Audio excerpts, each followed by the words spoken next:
Hello guys, একটা নতুন movie এক্সপ্লেনে তোমাদের সবাই স্বাগত। গাইস, নতুন মুভি এক্সপ্লেন বলতে এই ভিডিওর পার্ট 1 বানানো হয়েছে। যারা যারা দেখোনি তারা কিন্তু অবশ্যই চ্যানেলে ভিজিট করে পার্ট 1টা দেখে নিও, জান্নাত মুভির পার্ট 1। আর এই ভিডিও ডিসক্রিপশনে পার্ট 1টা থাকবে লিংক, সেখান থেকে তোমরা দেখে নিতে পারো। গাইস, ইন্ডিয়ার থেকে শেখরকে হায়ার করে সাউথ আফ্রিকাতে আনা হয়, কারণ যারা কালো বাজারে যে সাতটা যে জুয়া চলতো সেগুলো ধরার জন্য। সেখানে আসার পর শেখর জানতে পারে যে অর্জুন একজন বড় মাফিয়া যার নাম ছিল আবু, তার সাথে হাত মিলিয়ে তো একদম রমরমে ব্যবসা করছে। আর আবু অর্জুনকে দিয়ে খাটিয়ে তার থেকে যে টাকা তুলছে সেই সব টাকা দিয়ে বোম বন্দুক নিয়ে খুন খারাপি এসবই ব্যবসা চালাচ্ছিল রমরমা করে। ইন্সপেক্টর শেখর সেখান থেকে অর্জুনের বাড়িতে যায়। অর্জুনের বাড়িতে যাওয়ার পর অর্জুনের ওয়াইফ জয়ার সাথে দেখা করে। জয়ার সাথে দেখা করার পর সব বিষয় তাকে গুছিয়ে বলে অ্যাকচুয়াল অর্জুন কি ধরনের কাজ করছে, কি করছে না করছে। জয়া সব জিনিসগুলো যখন সত্য ঘটনাগুলো জানতে পারলো, জয়া শক হয়ে যায়। তারপরে অর্জুন রাত্রে বাড়ি আসলে অর্জুনের সাথে জয়ার রীতিমতো ঝগড়া হয়। সেখানে অর্জুনকে জিজ্ঞাসা করে, অর্জুন এটাই কি তোমার ব্যবসা, যে এক্সপোর্ট ইম্পোর্টের যে ব্যবসা ক্রিকেটের? তুমি তো জুয়া খেলো, সাতটা খেলো, আবুর হয়ে কাজ করো, আর তোমার থেকে যেসব টাকাগুলো ইনকাম করা হয় সেগুলো তো হচ্ছে বোম বন্দুক এইসবের পিছনে তো ওড়াও। ওই মাফিয়ার সাথে তুমি হাত মিলিয়েছো। এই ধরনের টাকা আমার চাই না, যদি এই ধরনের টাকা তোমার লাগে তুমি নাও। অর্জুন জয়াকে রীতিমতো বোঝায়, কিন্তু তাদের দুজনের মধ্যে ঝামেলা বাড়তে থাকে। সেখান থেকে ও রাগ করে চলে যায়। আর চলে যাওয়ার আগে অর্জুনকে বলে যে তোমার বাবা ঠিকই বলেছিল, তোমাকে এতটা বিশ্বাস করা যায় না, তুমি সত্যি মিথ্যে কথা বলো, এটা আমি বুঝতে পারিনি। এইসব কথাগুলো শোনার পর অর্জুনের অনেকটা রাগ হয়। রাগ হলে অর্জুন সেখান থেকে বেরিয়ে চলে যায়। অর্জুন যখন রাগ করে চলে যাচ্ছিল গাড়িতে করে, যাওয়ার সময় জয়াকে একবার কল করার পরেও জয়ার ফোনটা সুইচ অফ পাচ্ছিল। তার ফোনটা সে সুইচ অফ করে দেয়। জয়া ভারী রাত্রের দিকে তার বাবা মানে অর্জুনের বাবার সাথে কন্ট্যাক্ট করে। অর্জুনের বাবার সাথে কন্ট্যাক্ট করার পর তার বাবাকে সব কথা গুছিয়ে বলে। তখনই অর্জুনের বাবা রিপ্লাই মানে তার উত্তর দেয়, দেখো যে ডুবে যাচ্ছে, যে দেখছো শেষের পথে চলে গেছে, তার সাথে ডোবার থেকে তাকে হাত ছেড়ে দেওয়াটাই বেটার। মানে সে বলতে চাইছিল যদি আমার ছেলেকে যদি বাঁচাতে পারো তো খুবই ভালো, আর যদি না পারো তাহলে ওর সাথে ডুবো না, ওকে ওর মতো যেতে দাও। এই কথা শোনার পর জয়ার ভীষণ মন ভেঙে যায়। আর অর্জুনের বাবা বলে তুমি ওকে ছেড়ে দিয়ে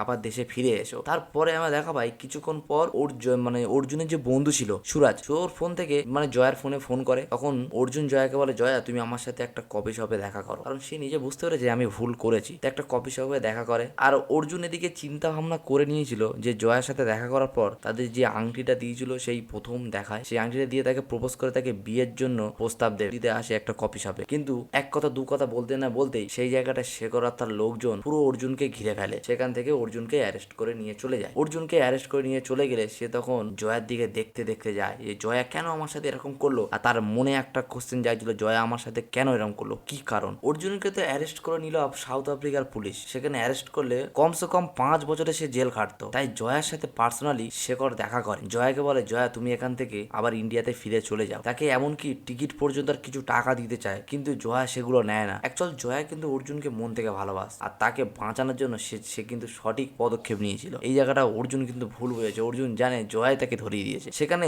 জয়াকে টাকা দিতে গেলে মানে শেখর জয়ার টাকাটা না নিয়ে চলে যায়। আর জয়া চলে যাওয়ার আগে তোমাকে কিন্তু আবুল লোক মানে অর্জুন যার হয়ে কাজ করতো, আবুল লোক যদি তোমাকে দেখতে পায় তাহলে হয়তো তোমাকে মেরেও দিতে পারে। তো জয়া কোনো কিছু ভয় না পেয়ে সেখান থেকে চলে যায়। তারপরে সিনে আমরা দেখতে পাই আবু মানে আর অর্জুনের বন্ধু ছিল বিশাল, আর আবুর যে ডানাত ছিল, তিনজনা বসে কথা বলছিল যে আমার তো সব ব্যবসা লস হচ্ছে, সব কিছুই তো টাকা নয়ছয় হয়ে যাচ্ছে, তাহলে আমার এইসব লস পূরণ করবে কে, আমার টাকাগুলো তুলে দেবে কে? এই একটাই রাস্তা আছে, সেটা হলো ক্রিকেট। তার জন্য তো অর্জুনের দরকার। অর্জুন রয়েছে জেলে, তাকে জেল থেকে বার করার জন্য যথারীতি চেষ্টা করে আবু। আবু তার সব থেকে যে ভালো অ্যাডভোকেট ছিল তার কেসটাকে লড়াই। দীর্ঘ 5 মাস পর জেল খাটার পর অর্জুন বাইরে বেরোয়। সেখানে দেখা হয় শেখরের সাথে। শেখর বলে তুমি কি ভালো পথে ফিরে যাবে? অর্জুন তো ভালো পথে ফেরার ছেলেই ছিল না, তো সে দু একটা কথা বলে সেখান থেকে চলে যায়। আবুর লোক যখন অর্জুনকে গাড়িতে করে নিয়ে আসছিল তখনই তাকে বললো যে সামনে কিন্তু অনেক ম্যাচ আছে, সেই ম্যাচে ফোকাস দেওয়াটাই বেটার হবে। তখন অর্জুন বলে যে জয়া কোথায়? আর আবুর লোক তখন বলে জয়াকে নিয়ে কোনো টেনশন করার দরকার নেই, তো যদি জয়ার খুবই দরকার হয় তো জয়াকে আমার সব লোক লাগিয়ে জয়াকে খুঁজে বার করে দেবো। কিন্তু তার থেকে বড় প্রশ্ন হলো ম্যাচ। সেখান থেকে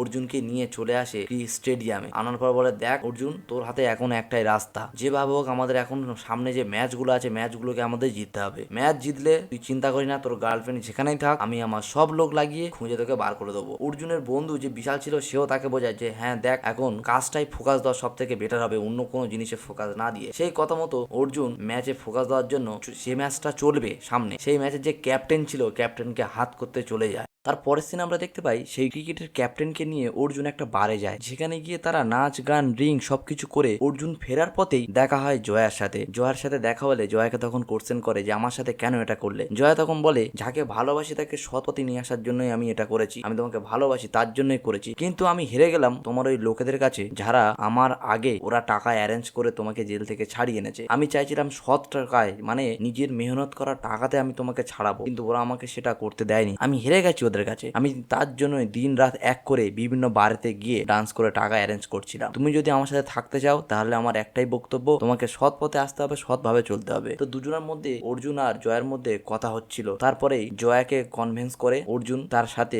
থাকতে শুরু করে দেয়। তখন আবু থেকে অর্জুন আস্তে আস্তে দূরত্ব বাড়তে থাকে আবুর থেকে। তো আবুর লোক তখন বলে যে মালিক, মানে তার যে ডান হাত ছিল, বলছে মালিক অর্জুন তো তার গার্লফ্রেন্ডের আঁচলের তলায় লুকিয়ে গেছে, তাকে কি মেরে দেবো? তখন আবু বলে না, ও গেছে, ও ঠিক আসবে, কারণ ওর রক্তে রয়েছে জুয়া খেলা, ঠিক আছে। কিন্তু দিনের পর দিন যখন অর্জুন আবুর সাথে দেখা করতে না আসছিল, তখনই আবু অর্জুনের বাড়িতে গিয়ে অর্জুনের জন্য ওয়েট করছিল। সেখানে অর্জুনের সাথে দেখা করে তাকে সব কথা খুলে গুছিয়ে বলে, অর্জুন আমি তোমাকে বারবার জোর করব না ম্যাচ খেলার জন্য, আমি তোমাকে এটাই বলবো যে এই লাস্ট একটা ম্যাচ, এই ম্যাচটাই শুধু খেলো, এরপরে আর খেলতে হবে না। এই ম্যাচটা খেললে তোমার আর জয়া দুজনের লাইফ সেটেল হয়ে যাবে, তোমাদের আমি এখানে একটা জান্নাতের মতো একটা বড় সড়ো ঘরও দিয়ে দেবো, এই অফারটা তুমি ফিরিয়ে দিও না, আর এতটাই টাকা দেবো যে তোমাদের লাইফটা তোমরা বসে খেতে পারবে। এই কথা বলে তাকে বলে যে তুমি তোমার গার্লফ্রেন্ডকে বোঝাও, আমি আজকের মতো চলে যাচ্ছি, তুমি আমাকে কিন্তু জানিও। এই কথা বলে সে সেখান থেকে আবু চলে যায়। আবু চলে যাওয়ার পর সে যখন টেবিলে বসে তার জুতো খুলছিল, সেই জায়গাতে একটা রিপোর্ট দেখতে পায়, জয়া ছিল প্রেগনেন্ট। সেই রিপোর্টটা দেখে সে তো ভীষণ খুশি হয়ে যায়। জয়াকে জিজ্ঞাসা করলে জয়া বলে অবশ্যই রিপোর্টে আমার নাম লেখা আছে, তাহলে এটা তো আমারই হবে। সেই সময় শাকির ভাইয়ের কল আছে। শাকির মানে আবুর যে ডান হাত ছিল, সে সেখান থেকে জয়ার সামনে থেকে লুকিয়ে গিয়ে দেয়ালে গিয়ে একটা দেয়ালের সাইডে গিয়ে বলছিল যে শাকির ভাই, আমি তোমাকে বারণ করেছি আমি বাড়িতে থাকাকালীন তুমি কল করো না, আমি তোমাকে ফোন নিজের থেকে করে নেবো, তুমি আমাকে করতে যেও না। এই কথাটা জয়া শোনার পর জয়ার মনটা ভেঙে যায়। সে আবারও ভাবতে শুরু করে যে সে আবারও জুয়া খেলতে চলে যাচ্ছিল, সাতটা খেলতে। কিন্তু সেই জায়গায় জয়া ভীষণ রেগে গেলে অর্জুনকে ঘরের থেকে বাইরে বার করে দিয়ে সে দরজাটা দিয়ে কাঁদতে থাকে। অর্জুনের মাইন্ড একটাই সেট হয়ে গেছিল যে সে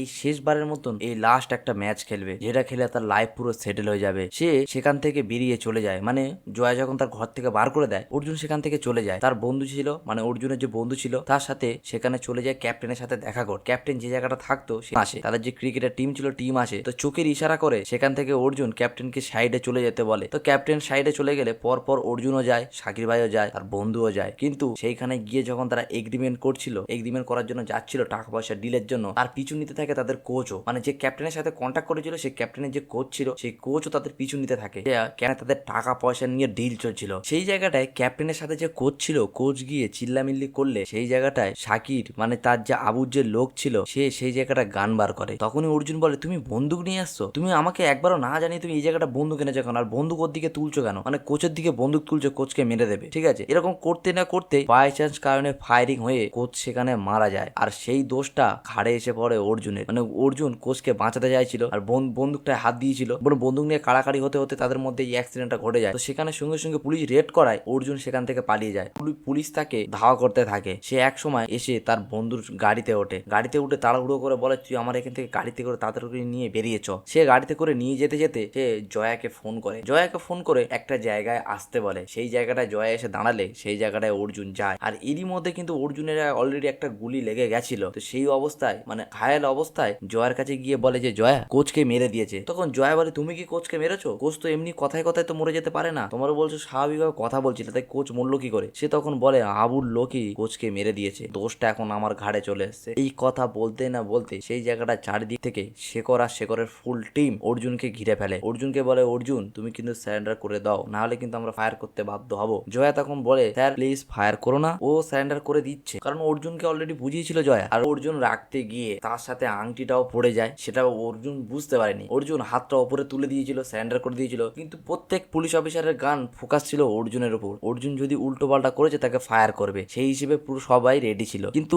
আংটিটা যখনই তুলতে গেছিল অর্জুন, সেই সময় সবাই ভেবেছিল যে ও বন্দুকটা তুলতে গেছে, মানে আংটিটা পড়ে গেছে, আংটিটা তুলতে যায় গিয়ে দেখতে ভাবছে বন্দুকটা তুলছে। তখনই সমস্ত পুলিশ কর্মী তাকে ফায়ার করলে সেখানে অর্জুন ঘায়াল হয়। যতই শেখর বলুক যে ডোন্ট ফায়ার, কিন্তু কেউ সে কথা শোনেনি, কারণ শেখরই জানতো যে অর্জুন সারেন্ডার করে দিতে চাইছে, আর ও আংটিটা তুলতে গিয়ে আংটির জন্যই অর্জুন সেইখানটায় মারা যায়। তারপরে দেখানো হয় দীর্ঘ 10 বছর পর জয়া তার ছেলেকে নিয়ে একটা মলে কেনাকাটা করতে গিয়েছিল, কিন্তু তার ছেলে ছেলে এমন একটা জিনিস চেয়ে বসে যেটার দাম বেশি হয়, জয়া সেটা দিতে পারলো না। তার ছেলে বুঝতে পারায় বলে, মা আমার এত দামি জিনিস লাগবে না। এইভাবেই মুভিটা সেখানে এন্ড হয়। তার ছেলেও বুঝদার ছিল, আস্তে আস্তে বুঝতে শিখল, কষ্ট করে ছেলেকে মানুষ করেছিল। জয়া ছিল সৎ পথে চলার আর অর্জুন ছিল অসৎ পথে চলা। তো শেষ পরিণতি দেখলে কি হলো, এইভাবে মুভিটা এখানে সমাপ্ত হয়, এন্ড হয়। গাইস ভালো লেগে থাকে অবশ্যই কিন্তু একটা শেয়ার করো, চ্যানেল নতুন এসে থাকলে সাবস্ক্রাইব করে নিও।